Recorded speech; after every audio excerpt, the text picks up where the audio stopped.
Hey everybody, welcome back. Thanks for joining me again. Today I want to talk about something that I hear so much from so many people commenting on the videos and sending messages.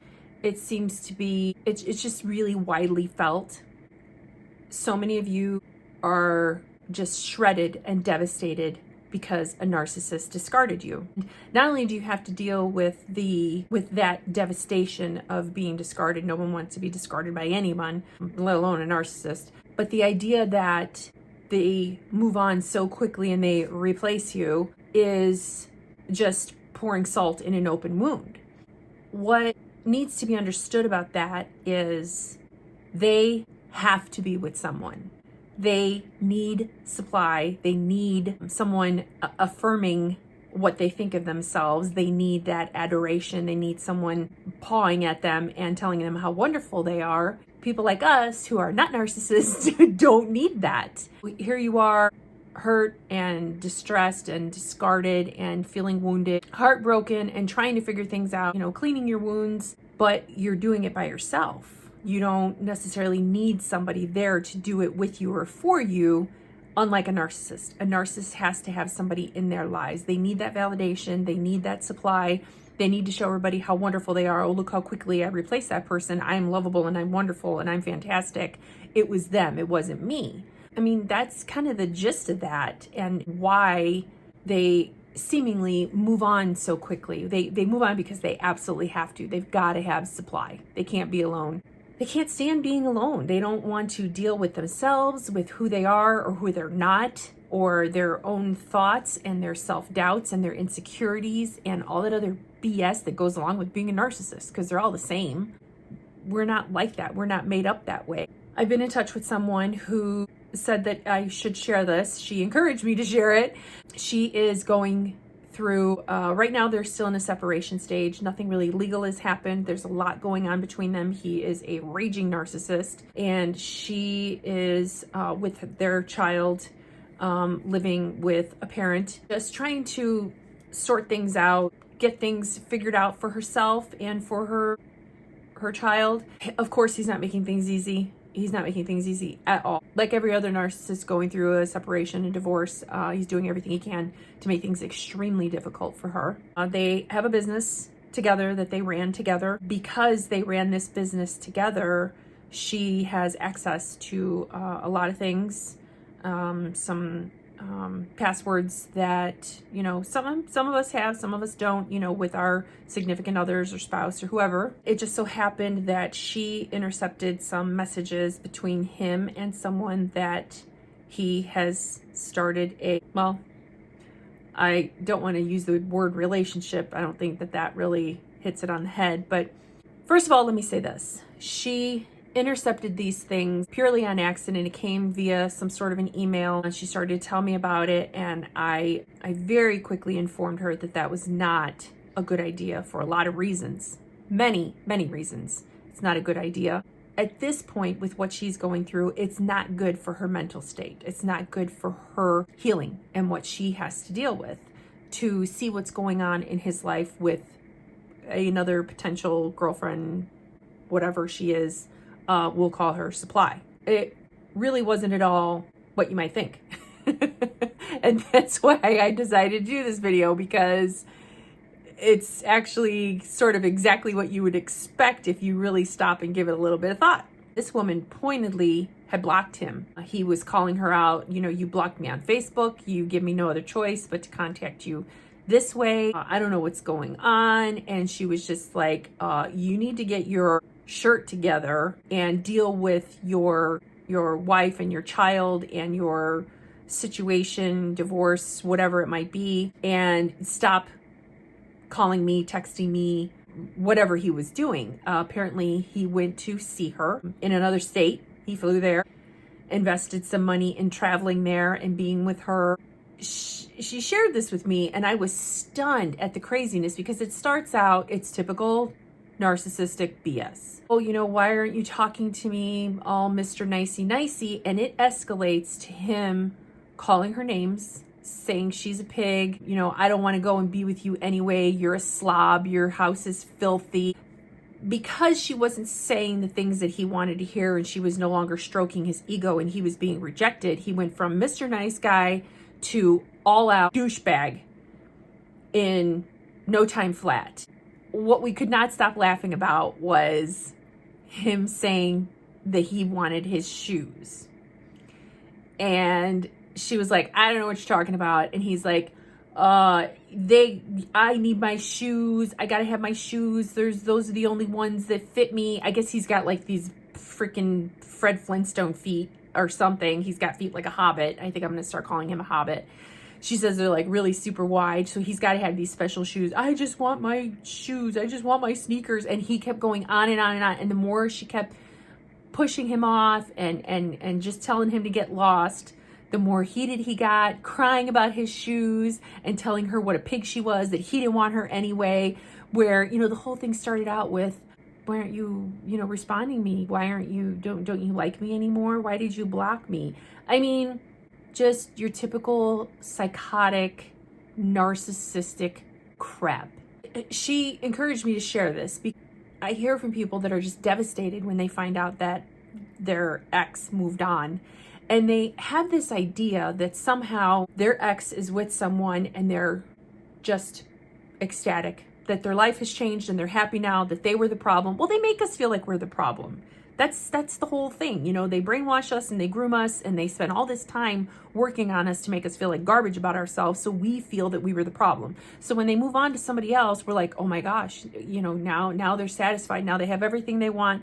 This new person that they're with is everything that I wasn't, blah, blah, blah, blah, blah. You know what I'm talking about. This exchange with this person that he is now seeing, that this woman intercepted with her now estranged husband, soon to be ex-narcissist husband, just goes to show you they are no different with someone else. Nothing changes. They don't change. They're exactly who they were when they were with you. Just the name and the face changes of the person that they're with.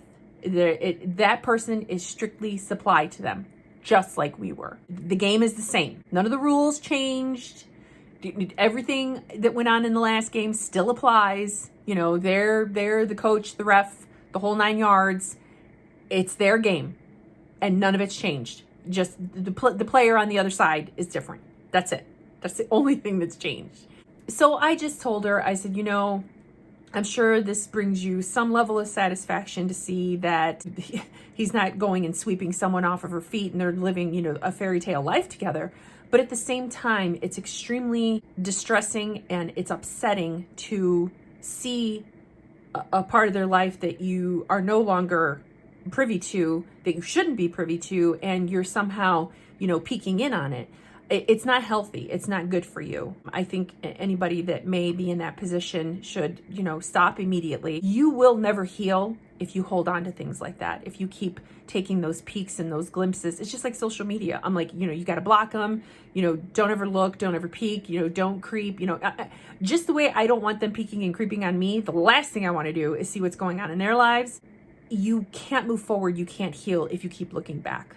Healing is ahead of you. Anything that's behind you is nothing but garbage. It's just garbage. So you've got to let that go. But she encouraged me to share this.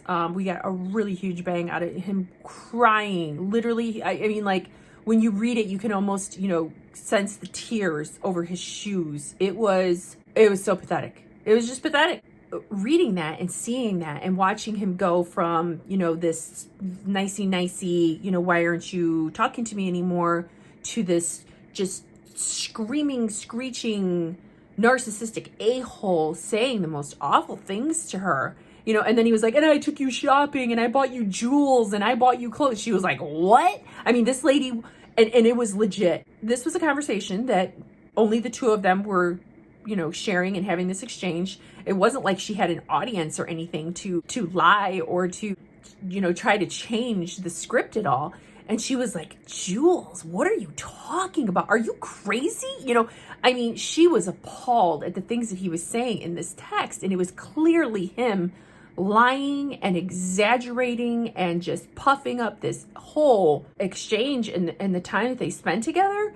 And she was just like, listen, dude, I don't know who you're talking to or what you're talking about. You are clearly insane. I just read it and I'm like, wow, they're really all the same. They are exactly alike. No, not one is different from the other. They're all cut from the same cloth. I thought I would share that with you because so much goes through our minds when we're healing. So much goes through our minds when those relationships first end. There's so many questions and there's so much searching. We are in desperate need of answers. That whole exchange right there, that was it for me. I'm like, what do they do when we break up? What do we do when they discard us or if we dump them? However it goes, that's what they do. Nothing. Everything stays exactly the same. They are who they are with everybody they'll ever meet. Nothing changes. It's important to keep that in mind for your sanity and for your healing, that no, they don't run off and have a fairy tale with somebody else. It just doesn't work that way. It does not work that way, trust me.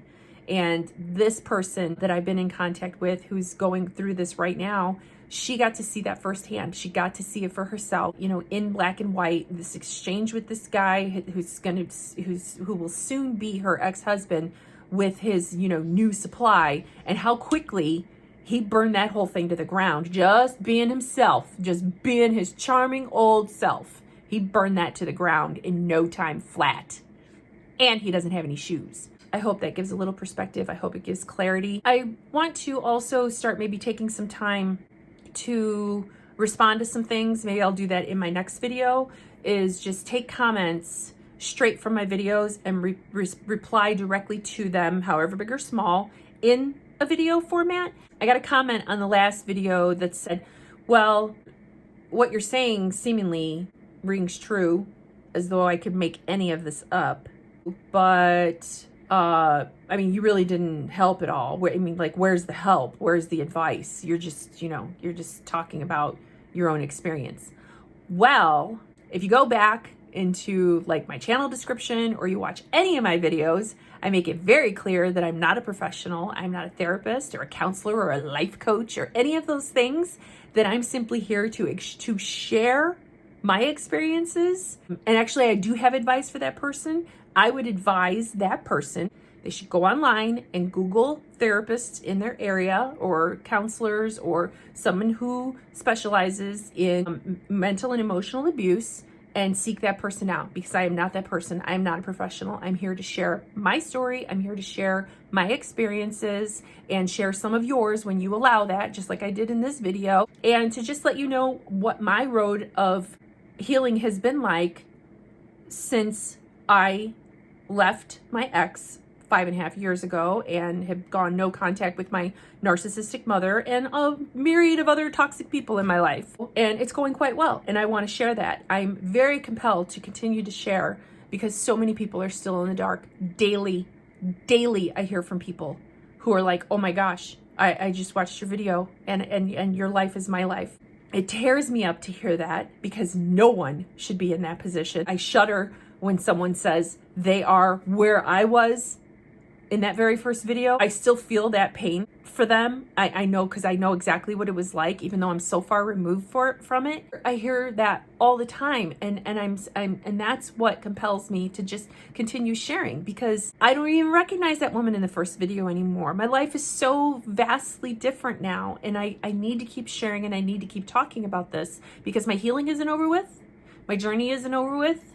And people need to know that where they're at in the beginning, or where they're at when they first discover that they're with someone who's terrible and toxic for them, isn't where they stay. That whatever they see from me in later videos, that's their fast forward. They have to know that they can fast forward, that there is a better place mentally and emotionally for them down the road.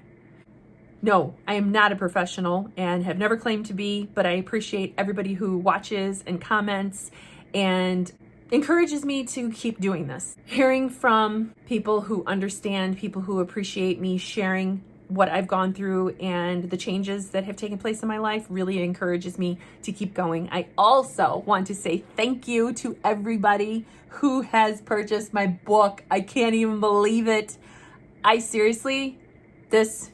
You guys, you have no idea what it means to me. The feedback that I've been getting, the comments, emails, messages, whatever, after someone reads this. It sounds so cliche and it sounds kind of corny, but I really feel connected to the people who have read it because they they've looked into a part of me that not everybody sees, especially in the videos, because it's just way too much to share on YouTube. So I really appreciate everybody who's already purchased my book. You guys are awesome.